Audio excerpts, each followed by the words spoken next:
Hurdle. Noun.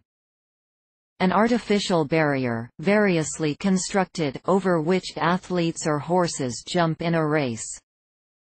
He ran in the 100 meters hurdles. Hurdle. Noun. A perceived obstacle.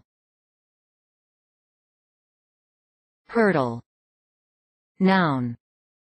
A movable frame of wattled twigs, osiers, or withes and stakes, or sometimes of iron, used for enclosing land, for folding sheep and cattle, for gates, etc. Also, in fortification, used as revetments, and for other purposes. Hurdle. Verb. To jump over something while running. He hurdled the bench in his rush to get away.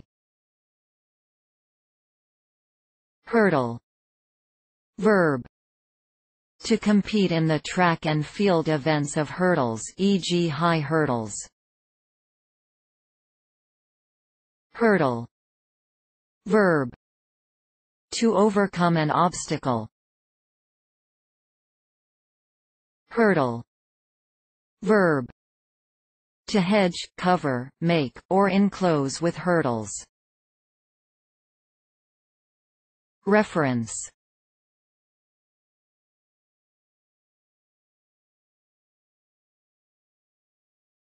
Please support us with your subscription.